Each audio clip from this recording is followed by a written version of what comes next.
Yo, yo, yo, what's good? Thank you for coming to the House of B.A.R.F. I'm Chanman, and before we get started, I would just like to emphasize that the content that we share on House of B.A.R.F. is for informational and entertainment purposes only. We are not financial advisors, and the information provided should not be considered as professional financial advice. Investing and financial decisions involve risk. It is crucial to do your own research or consult with a qualified professional before making any financial choices. The opinions expressed on House of B.A.R.F. are of our own and do not reflect the views of any organizations that we may be affiliated with. Please remember that past performance is not indicative of future results, and the financial landscape can change rapidly. Always conduct thorough due diligence and seek financial advice from a financial advisor tailored to your personal needs and circumstances. By listening to this podcast, you agree that the host and in the future, if we have any guests, are not responsible for any financial decisions you make as a result of the information presented on House of B.A.R.F. Now let's dive into today's episode. Yo, yo, yo, what's good? It's Chanman, House of B.A.R.F. Getting started. It's approximately 5:05 a.m. Eastern Standard Time. Just checking the portfolios, see what's going on. Hope everybody's feeling good. So I have no idea. Last night, I didn't even check the markets. I was just kicking it, just chilling. It was like pretty much the last day that could kick it with family before everybody starts, getting back to their regularly scheduled programs. That word is always a funny word. One of my homeboys, we were talking about why are TV shows called programs, You want to know some crazy shit real quick?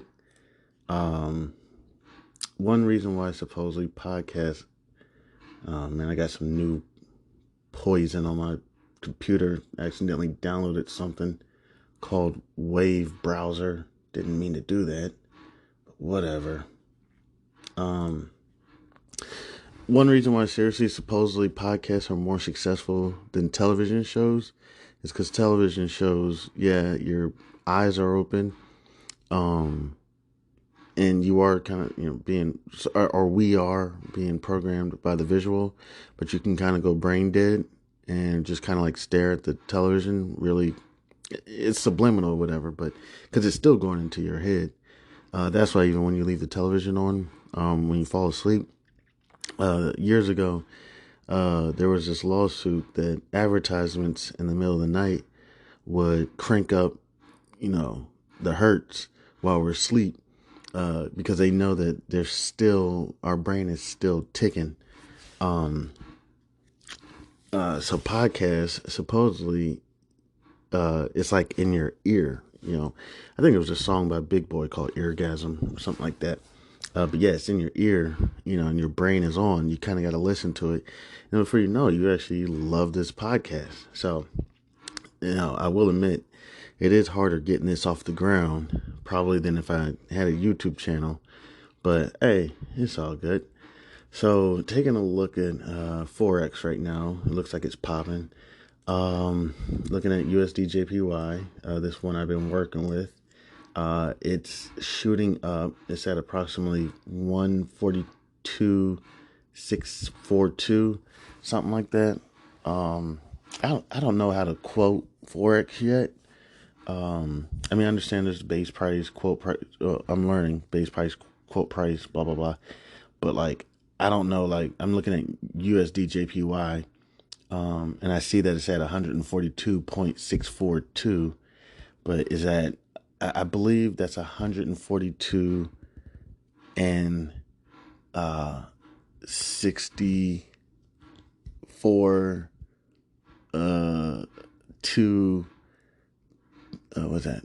Tenths, hundred thousandths yen. Not sure how to quote this stuff yet though. Right now, my short position is down approximately 170 pips, and my long position, and again, it's what is today? Today is January 3rd, 2024. My long position is down approximately 116 pips. So my long position is doing pretty well. Of course, if I could call this stuff, I would have closed the short position early, doubled up, and went all long.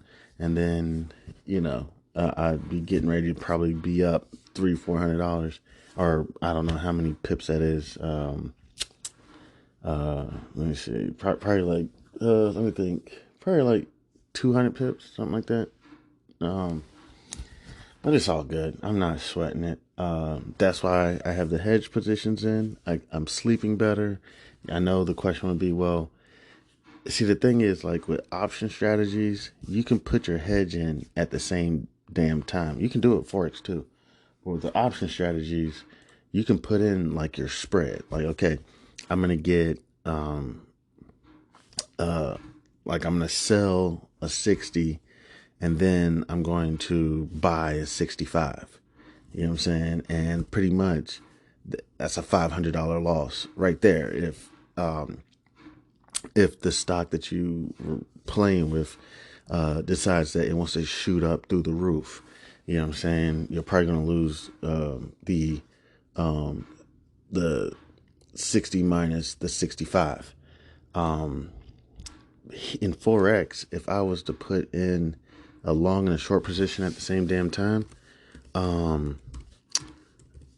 it does the exact same thing. So you kind of like have to do this thing where, I'm not sure. Listen, I've been doing Forex for probably about a month, where you set your limits. So you put your order in, your long order in, and then on the short, you basically set a limit price. And then with that limit price, then also your stop losses and your take profits and whatever. Or another approach I've noticed is kind of just letting the long position do what it do. And then you can lock in a certain, so let's just say, for example, it went either direction, it went up. You're up 100 pips. You can put in the hedge position and now you're locked in at 100 pips. So even if the stock was to come back down, your 100 pips are locked in. So if you log in one day and your short position is up 100 pips, then that means your long position is at probably 0 pips. So, and if your long position is down 50 pips, your short position is probably down 50 pips. So you've locked in that 100 pip thing, and then pretty much it's the game of getting out. Now I understand, I'm pretty sure there's people out there that would say, screw hedging, it never works, blah, blah, blah, blah, blah. In my personal opinion, I could be completely wrong. It's hard for me to know that there's individuals who are playing with millions of dollars and have just stop losses and take profits in. I mean, that's a fantastic strategy. That's fantastic. That's wonderful. But I could be wrong. Is it really necessary just to go ahead and stop out of a position? Just, because you've taken a loss? What if you could just put a hedge in that kind of protects it? And then, if the strategy goes against your analysis, you got that hedge that's protecting you, yeah. So I don't know. I'm figuring it all out. I'm not no expert out here. I'm not even trying to pretend to be. I'm just a regular Joe Schmo out here trading, trying to figure it all out. One thing I do when I'm up at like 5 a.m, checking my trades, one thing I like to do is make sure I do get my stop losses and everything in. I know it should be in already. Here, let me see what's going on. Here's Cindy Tepper throwing a drink at a fan. statement, Tepper said he regrets his behavior and will accept the league's discipline for his conduct, Frank. All right. So this NFL fines Temper $300,000 for his conduct. But on the other side, I'm not condoning anything he did, but you have to imagine some fans down there in the Carolinas, they're probably like, oh, the owner's into it. Right, yeah. right. All right, Silvana, we'll see you later in the show. See you later, Frank. All right, coming up, we have a lot more here on Worldwide Exchange, including the one word that investors have to know today. But first, we are counting down to the Iowa caucus and what former President Trump's commanding lead could mean for the rest of the field and for the 2024 presidential race. I really got to get better at my politics. Let me see. For Tim Cook and company's One More Thing. And then later, breaking out some big ideas for the first quarter, why Katie Stockton has her eyes on what Cook is in the middle of a conundrum. What? I don't even know what that means. Let me see what Schwab is talking about.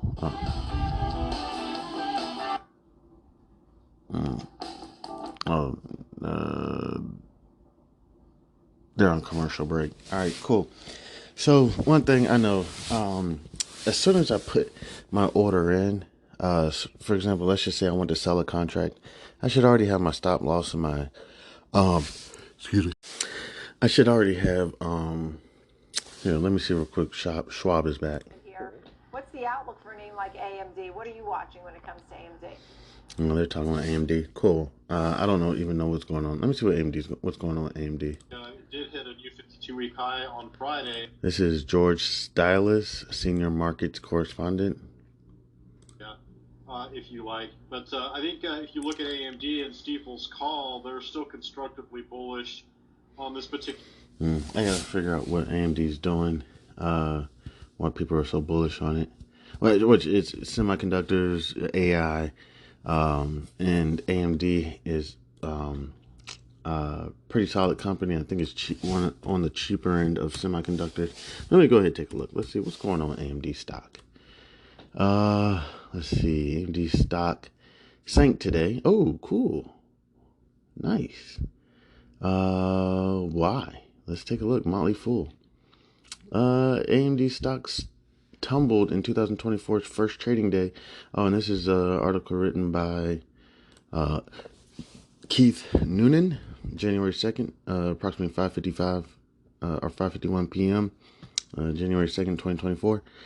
AMD stock tumbled in 2024's first trading day as big news surrounding Apple and ASML triggered a rise in bearish momentum for the tech sector. AMD stock lost ground today, the first trading day of 2024. The semiconductor specialist share price ended the day down 6%. Doo, according to data from, okay, but cool, it's down. Bet. 138. Ooh, still expensive. I don't know where I like AMD at, and I don't know the reasons. That's one thing I need to work on is how to do the whole market cap price thing. Kind of like, oh, this company is worth this much. It should be worth this much. As far as AMD, I would like to see it for me to hop in. Let me see. I'm going to pull up his chart real quick. I mean, it's no NVIDIA at $500, $400, whatever it's at.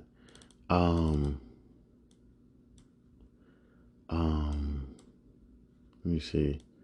I'm trying to see, where would I like AMD at? Let's, I gotta understand, it's not going to be where I would like it to be, around the 90s.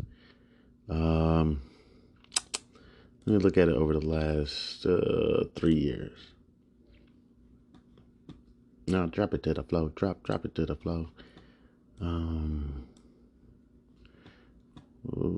me see. Last 3 years, I would like AMD 95. That's about, you know what? That's about the price I'd say I would like to see it at for me to hop in. If it doesn't get there, it's all good. Taiwan Semiconductor. Let me see what's TFSIM at. 101. Okay. See, yeah. I could probably get Taiwan, and then Taiwan. I would like to see it a little bit lower, probably for me to hop in. Probably like 75, 80. I don't know if that's a possibility. Probably like 77 for me to hop in. So yeah, could definitely sell the short puts around there, if I wanted to. I can't wait for eligibility. I'm telling y'all, man, when I get eligibility, oh my gosh, it's it's not even gonna be right. It's when I can just sell a short call without having to have the underlying. And I feel like even if I had eligibility, I still would get the underlying because it would be nothing. I would just go ahead, sell a short put, sell a short put. Oh, I got it signed, back, got the 100 shares, sell a call, sell a call, sell a call. So, because I really don't want to play around and then one day find out that I shorted 100 shares of some stock. And I'll be like, damn, now I got to figure out how to get out of that. But even if I was in that, guess what? Sell a put, sell a put, sell a put. So it's, you just create this cycle, and, and day in, day out, $5 here, $10 there, a couple $100 there. And you just do it and, you have fun. And, what's the end game? I don't know. I don't know, just kick it and have a good time and hopefully help other people become financially literate. Not saying that everybody needs to be in the stock market. A while ago, I had a homegirl. She was an older lady. She was a little bit of a character, but she was a straight from what she told me, she was a straight land lady. That's what she did. She was like, my father was a land guy. He taught me the game, and I'm a land lady. Uh, Whenever I get an extra few $1,000s, I go purchase more land. And then I sell land and then I purchase land. And she was like, that's my strategy. So stock markets and stuff like that, I don't even touch it, And, it's nothing at all. My concern with not being so much financially literate, not saying, not, you can make $1 million and not be financially literate. And you could be broke as a joke and be financially literate. I've heard people crack jokes as to why is it that people in Honda Accords are giving people in Rolls Royces money or something like that. You know what I'm saying? Or why is it the person riding the train giving the person in the Rolls Royce financial advice? I heard on The Sopranos, Tony Soprano said it once. A broken clock can be right once a day or something, or twice a day or something like that. I can't remember. But yeah, no, over here in the city right now, DC, the homeless population has, I don't know, I didn't see as many homeless the other night when I went out, but it's for a while it was up, which is it's all good, but sometimes I'll be hanging out and just walking, and some homeless person will walk up to me and start talking to me and you know, how you fat, I don't smoke crack, and you need to lose some weight or whatever it is, and you know what I say, hey, even a crackhead can be right, you know, once a day or something like that, so like I don't sweat it more so, um, like parenting. If you're a parent, who always gives advice on parenting? Usually people with no kids, and it's all good. I don't sit there and be like, you ain't even got no kids, or who gives marriage advice? It's usually someone who doesn't have no spouse, but it doesn't really bother me at all because, like, then you get the opportunity to talk to people who've been married 30, 40 years, talk to people who've been married 7 to 10 years.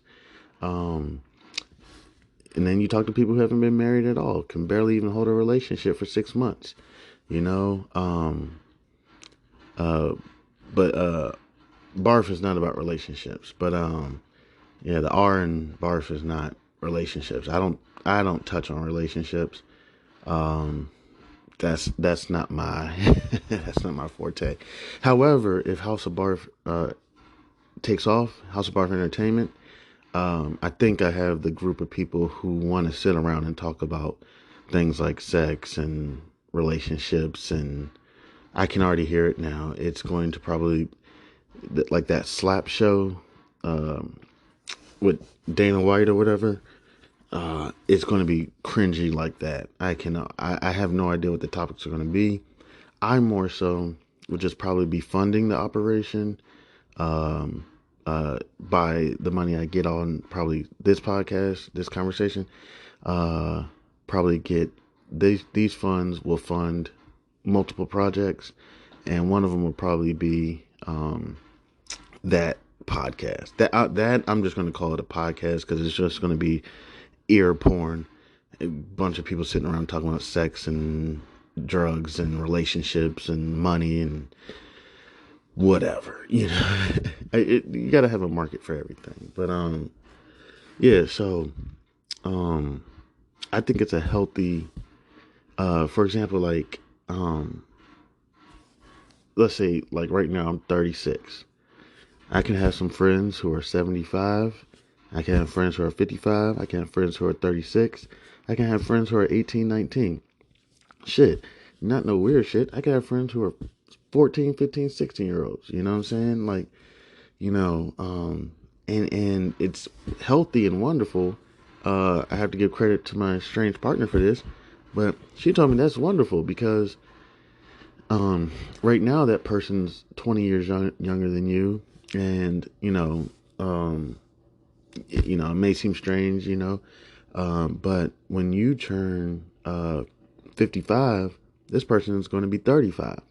And you're not going to be washed up and old and 55. You're still going to be in the culture, seeing what's going on.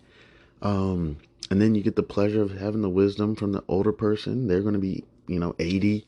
And it's just a great cycle just to have, compared to just hanging out with people your age. So you're going to get kind of phased out. You know what I'm saying? So that's more so where it is where, even with, let's just say, even like with investments, talking to people who are way more advanced than me that really truly understand things that I probably don't even understand, fundamentals, whatever. And then also talking to people who are on the same level as me, and then talking to people who are just getting started. So yeah, it's a whole cycle. I forgot what I was talking about, to be honest. But yeah, getting in here in the markets, typically it's approximately about 5:30 now.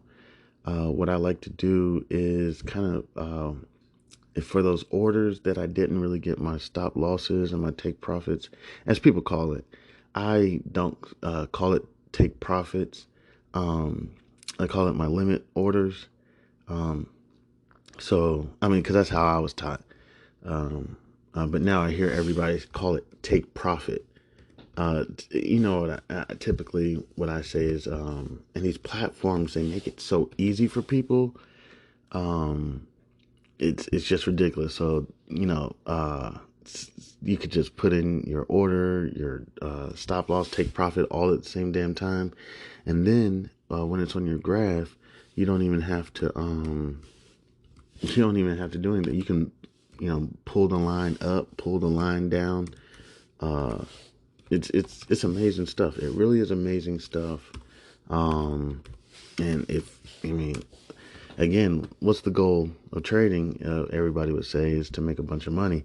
That's not really what I more so say. But that's what everybody's going to say. It's just to make a bunch of money. Yeah. But it's more so financial literacy, understanding what's going on. So again, even if people are not in the market, it's not the market's not the begin all end all. The market really should just, if you had a net worth of let's just say $50,000 or something, I would say the stock market really should just be I don't know. Let me see. I'm gonna do 10%. Let's take 50,000. What's that? $5,000 times that by 10%. I would say $5,000.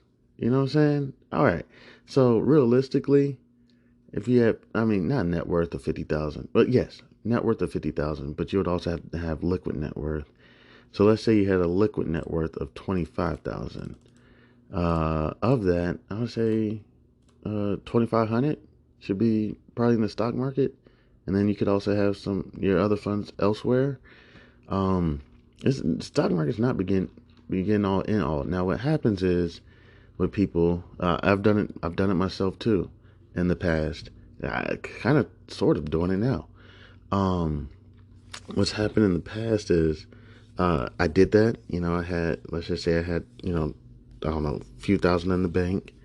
And I'm like, you know what? I'm going to go ahead and move like 5,000 over to the stock market. Do well in the stock market, turn 5,000 to 10,000, 10,000 to 15,000, doing really well.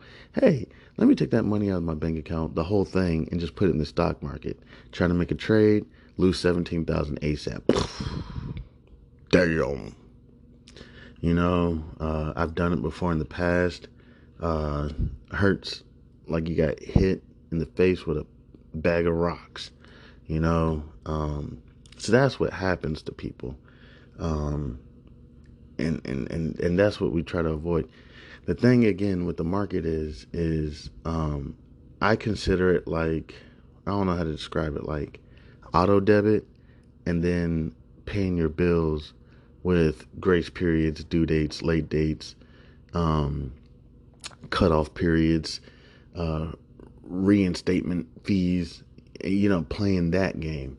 You put your money in the bank, you're pretty much giving the bank your money to the bank, telling them that they can invest it, and after they invest it, they can give you a small portion of interest for allowing them to borrow your money.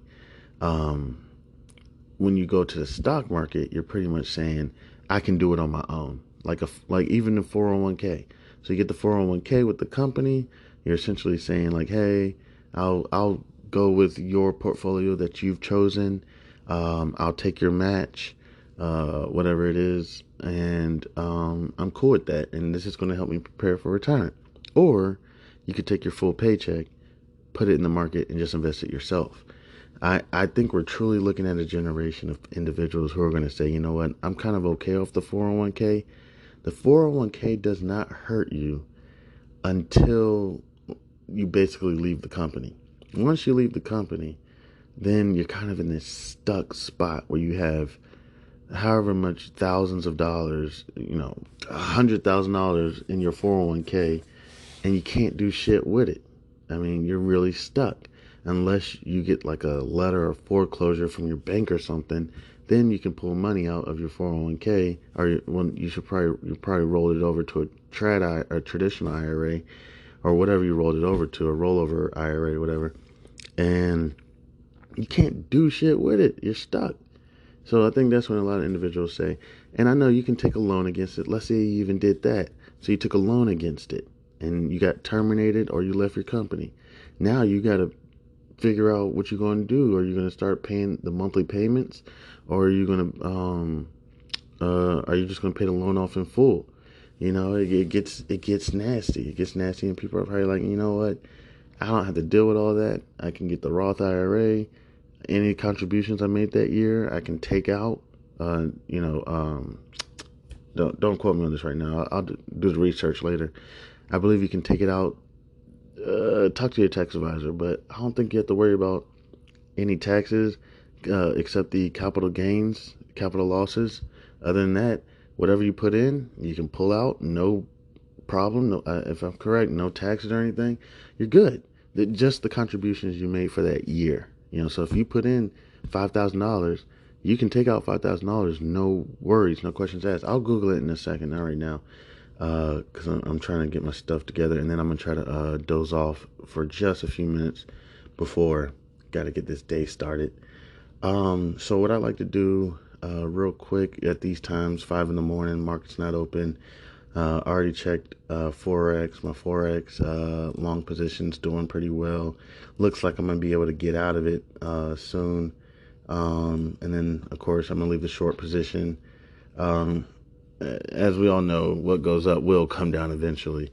We usually take the stairs up and the escalator down, or the window. Saying how I'm joking, but so I'm gonna leave the short position. It'll be fine, and then I'm gonna start looking at a few other forex currency pairs, probably Euro, USD. I don't know. I'm going to look to see what's going on in the world and try to figure it out. So as far as like with my order types, so for example, I'm looking right here. I got this Riot Platforms. Right now I'm not in cryptocurrency. I was in cryptocurrency, had thousands of dollars in cryptocurrency, was sitting on it for a very long time, for years. And then I'm kind of going through the situation I'm going through. To be honest, I'm finally starting to get through it. This is just my personal life. I'm starting to get through it. I'm starting to get the hate out of my heart. If you got hate in your heart, let it out. You know. Actually, I just watched the new Dave Chappelle special. I forgot what it was called, but he was in D.C. It was really good. It was really good. He's a really, man. Without me even having to say it, really just a funny guy, man. I mean, really just a funny ass guy, man. But right now, I'm looking at this Riot Platforms. Not in cryptocurrency right now, and I did see Bitcoin went past 45,000, I believe yesterday or something like that. But I said, you know what? Maybe take a look at this Bitcoin mining stuff for a little bit. So I sold a short put at approximately 43 cents. Didn't put my stop loss or my take profit in. Just left it. It's all good. Because essentially, if it goes below $15 and the 43 cents, so if it goes below, what is that, 14, like, I don't know, 14.73 or something. Let me see, $15 minus 43 cents equals 14.57. So essentially, if this thing goes below 14.57, I'll probably get assigned, even if I don't set my stop losses or whatever. Assigned means that the buyer of the contract will execute their contract. Essentially, so in the market, as you're aware, it's a market. There's a buyer, there's a seller. So whatever trade there is, there's an opposite trade. Someone's saying that this will go below $15 or $14.57, whatever. And I'm saying, no, it won't. So I sold the contract, they bought it. So the person who bought it is going to, they have the right. They can either execute the contract or not, just let it expire worthless. I have the obligation. I can sit here and basically, I just sit here and wait and just see what's going to happen. I can do the opposition. You know, I don't have to just hold this contract. If I don't want this contract anymore, I can buy it back, you know, as long as I have cash. I've been in that situation before where I sold contracts and I didn't have any more cash in my account. And I went to go buy a contract back and it was like, doop doop. It was like reject. And I was like, what? It was like, what's going on? And it was like, you don't got no cash. I was like, what? It was like, yeah, you got to buy this back. And I didn't have no cash to buy back the contract. So essentially I just had to let it expire or whatever. I can't even remember what happened. I probably just let it expire. So as long as you have cash, you can, I can go back in there and buy this contract back. So for example, Riot right now is at 58 cents. So I'm down 15 cents per contract. And that is approximately 36%. Now it's $15, but that's 36%. This is why I like percentages. Because if you look at the number, you say, oh, I'm only down $15. That's nothing, you know, but you're down almost damn near 40% on, you know what I'm saying? Now it's like, oh, I should have managed that a lot better. It gets tough because then if you're down, 20%, that could just be a couple dollars. And you're like, oh shit, you're going to stop loss yourself out of every position. So you got to give it some breathing room. What I'm going to go ahead and do now is, just to keep it simple, I'm already down damn near 40%.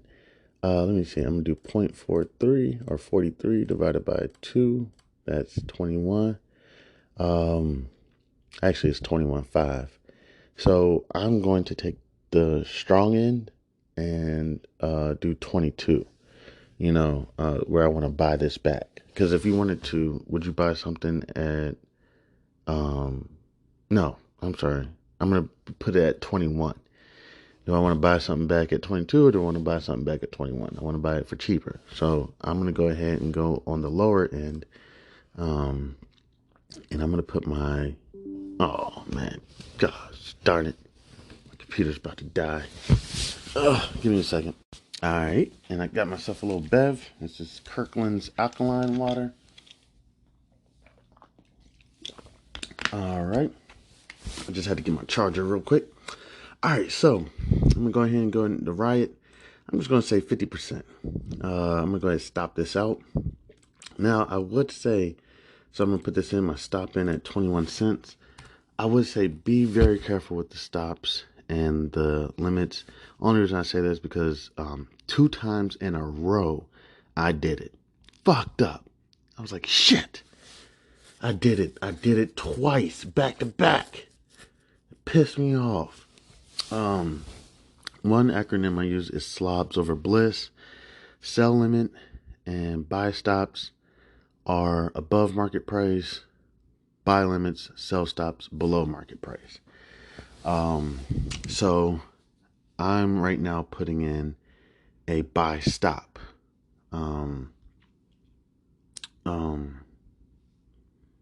So right now I got it at 43 cents. And I'm gonna buy it back. My essentially this is a stop loss. Wait, let me see. Am I putting sell, buy, stop? No, I'm not putting it above market price. I'm putting it below market price. Market price right now is at 58, and I'm about to put this buy stop in at 21. But yeah, I don't know. So right now I'm putting this in my buy stop. Now my limit. This contract only has 2 more days on it. And right now it's at 1563. So I'm not even gonna put a limit in. You know what? I don't even know if I want to put this stop in. To be honest, I'm gonna put this stop in at more than 50%. Because right now the market price of the underlying is at 1563. So it's above my strike. As long as this is above my strike, I'm good. The contract can be down as much as it wants to be. I'm not even sure if I want to put this stop in, but you know what? I'm thinking, man, that there's only 2 more days left on this. So if this contract, yeah, my bad. That's why I was confused. I was like, wait, I'm not putting this in correctly. My bad. So I sold the contract at 43 cents. If this thing, let's say, doubles, so 43 times 2. See, y'all go through this process with me, okay? So yeah, buy stop above market price. Yeah. Slobs over bliss. Got it right. So if this gets up to like 86 cents, that's my stop order. Let me go back. I'm gonna put this at like 86. And then my limit, if this thing, I don't know, man. I'm gonna let it expire worthless, but if this thing, it's only 2 more days on it. But I'll go ahead and put this in for the sake of content creation. I know you can't see my screen, but I'll go ahead and put it in. I'll put a limit order in. Let me see. Limit order in. If this thing happens to drop, I'm going to put it at 2 cents. All right. If it gets to 2 cents, I'll buy it back.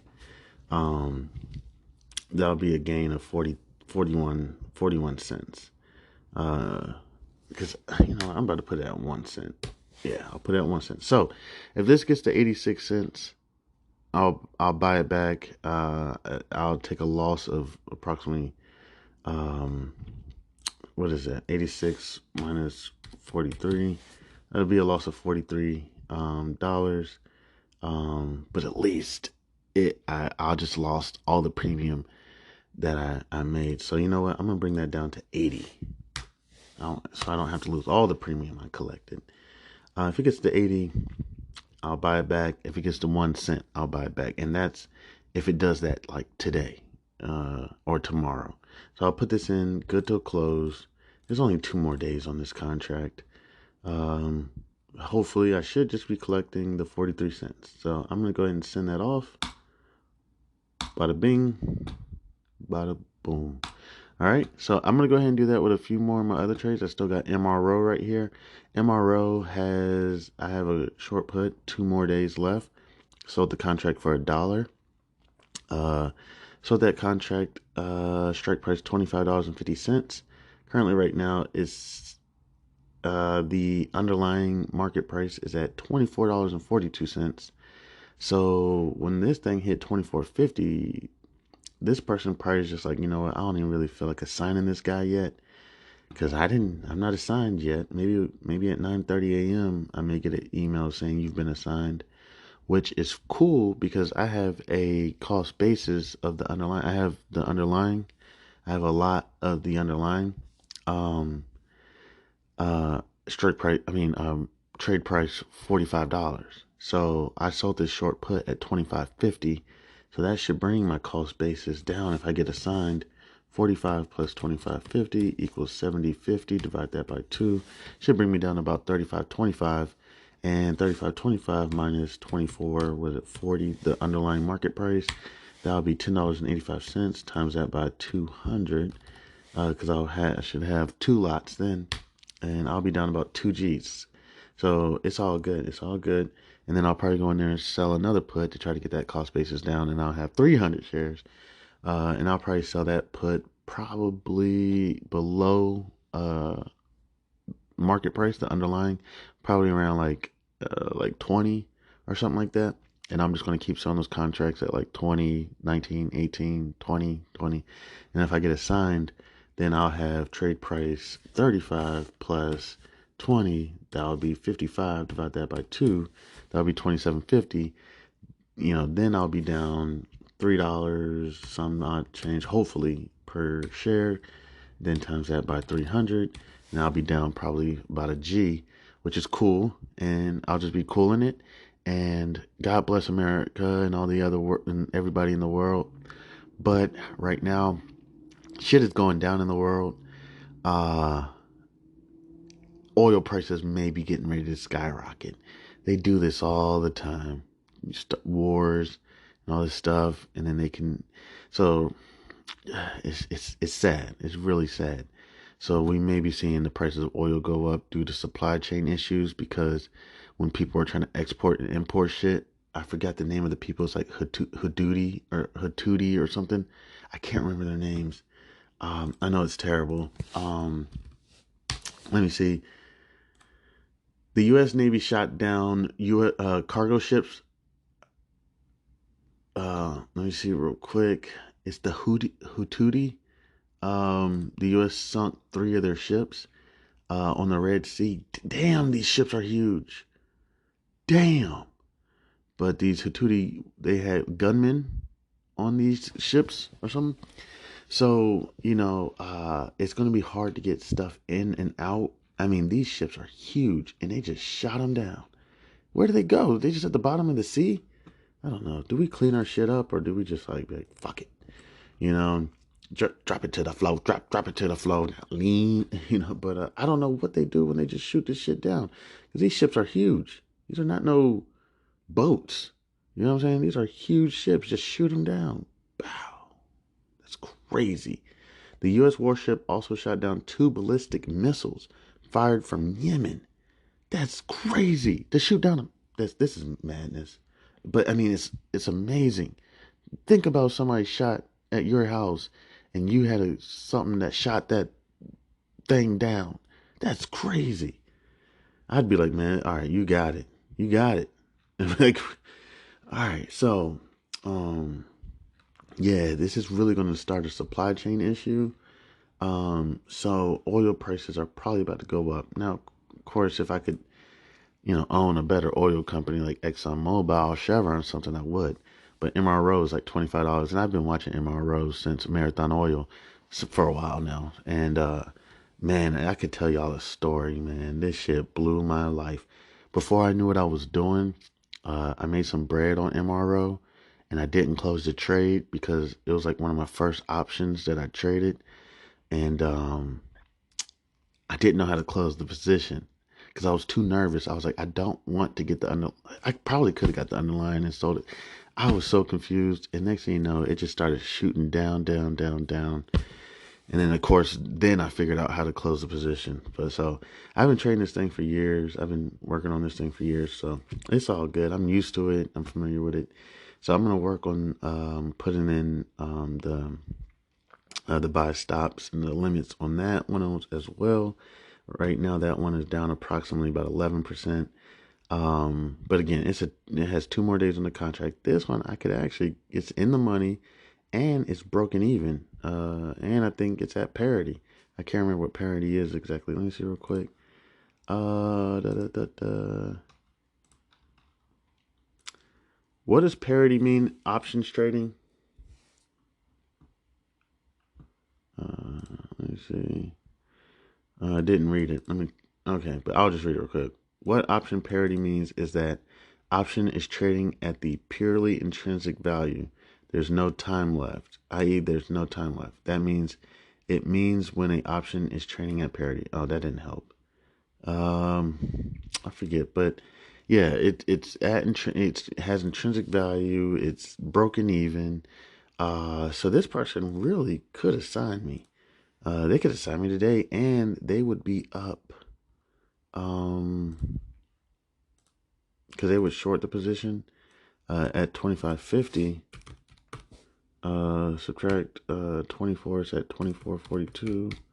108 times 100. They would be up $100. So I mean, it's up to them. Let me see. So let's see what MRO is doing right now. Pre-market. MRO stock. Pre-market, it's up 1%. It's about to be at 20. Let me see, 24.42. It's up approximately 26 cents.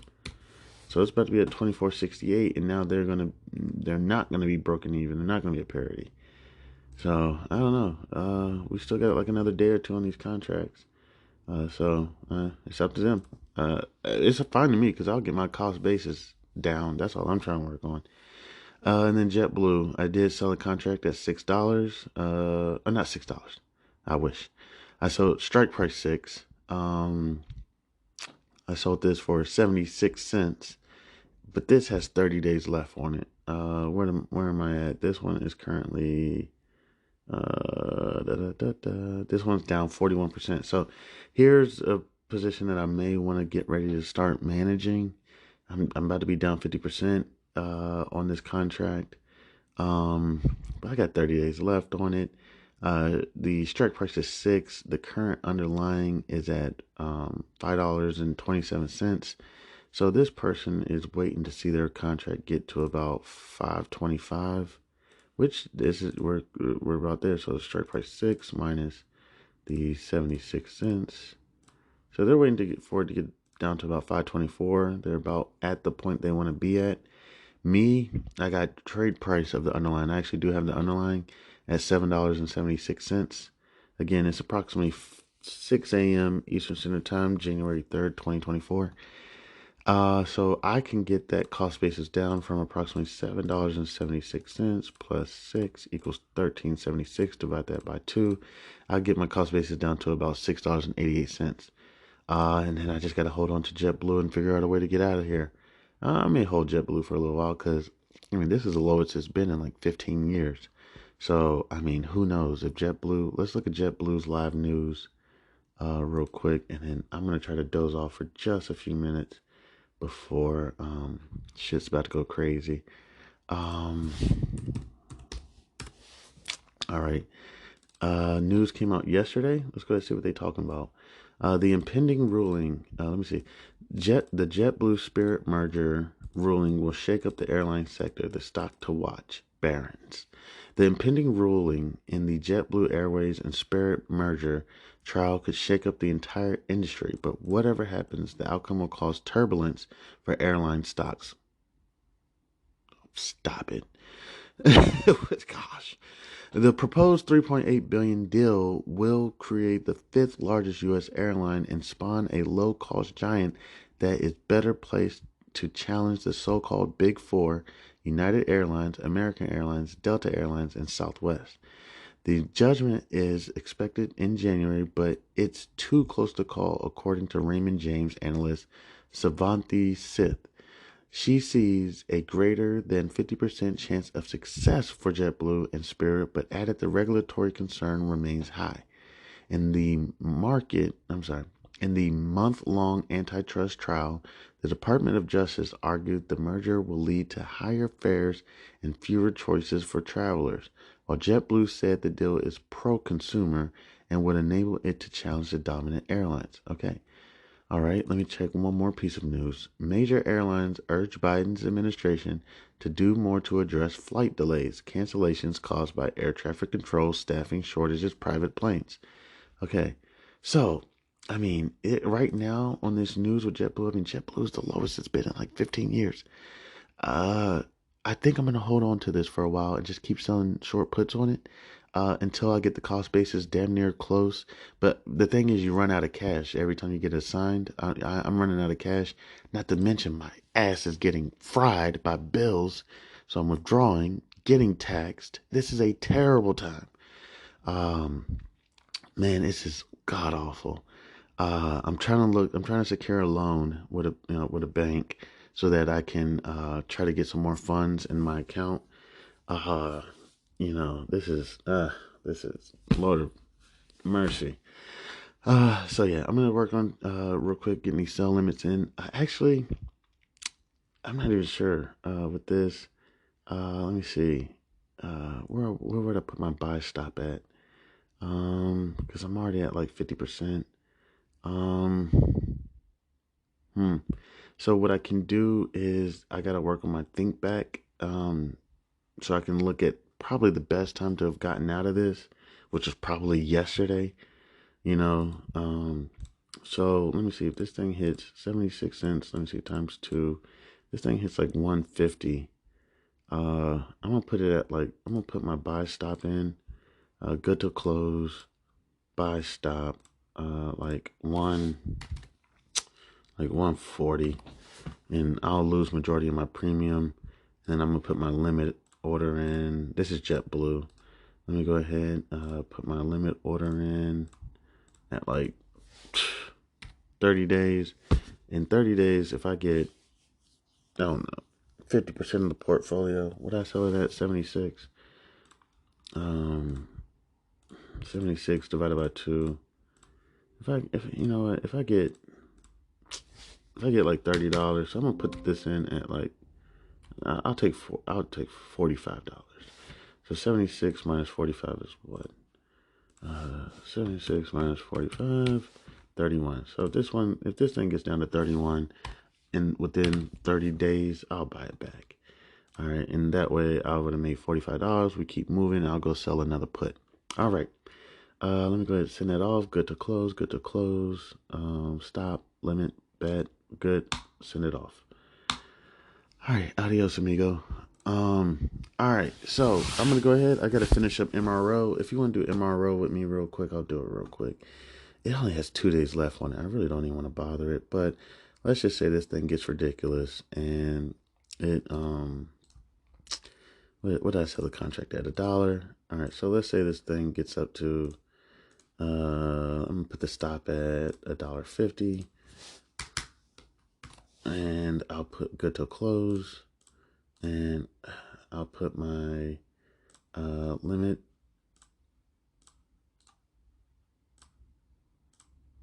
If this thing gets down to 1 cent, I'll buy it back within these 2 days. All right. Au revoir. Bet. those are done. Now I can go to bed and sleep for just a few minutes. Will I? Never know. That's taken care of. I'm about to shut this down. All right. I think I did everything I needed to. Make sure those are in correctly. I got to get better at that too. Sometimes I put orders in, don't even check them. And then I'll go back and they'll trigger and I'll be like, what happened? And I did something wrong. So it's good to just double check, but I don't really feel like it right now. I'm closing it down and I'm about to go take a probably 20-minute power nap. Thank y'all. Thank God. God bless. If you have any family out there in Yemen or in the Red Sea or Gaza Strip or Israel, God bless you and your family. Seriously, man. This is our sweetheart. This is tough. This is it's a Game of Thrones. All right, y'all. God bless. This is Chairman House of B.A.R.F. Bleh. Introducing the Listener Support Program, fueling the future and quality of House of B.A.R.F. Dear loyal listeners, at the House of B.A.R.F., we strive to bring you the most engaging, informative, and entertaining content every day into the world of business, accounting, regulation, and finance.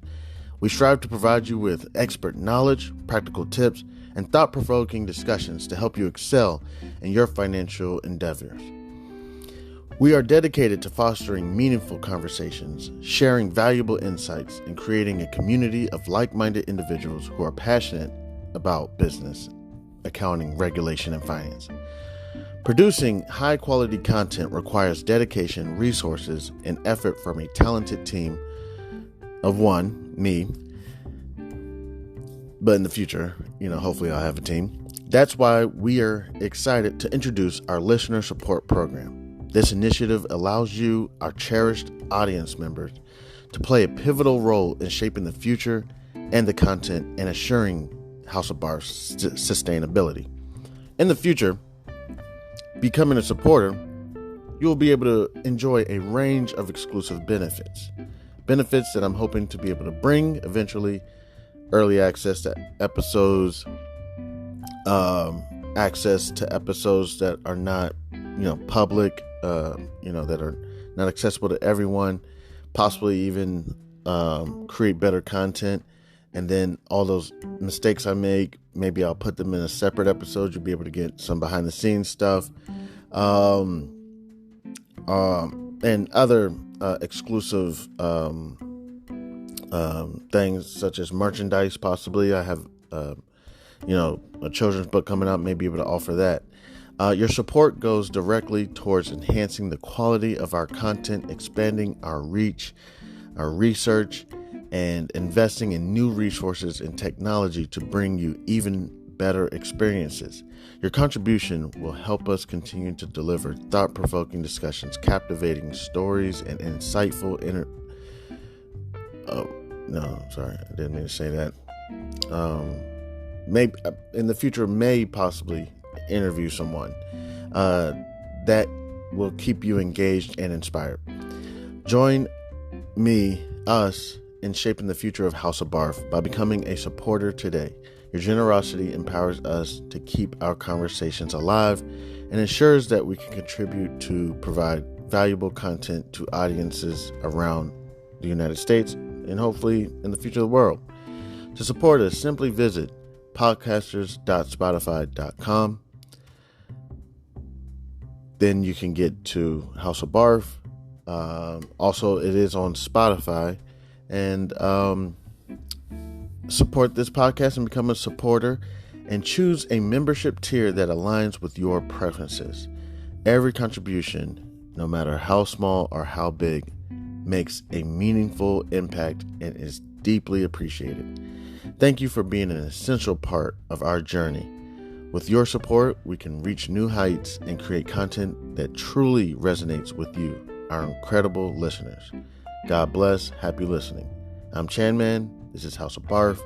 Again, if you would like, you can visit podcasters.spotify.com/pod/show/Chan-man7. And you can go to support this podcast and become a supporter today. Thank you. You can also reach me at C2 87gph@gmail.com. Thank you again. You have a wonderful day. God bless.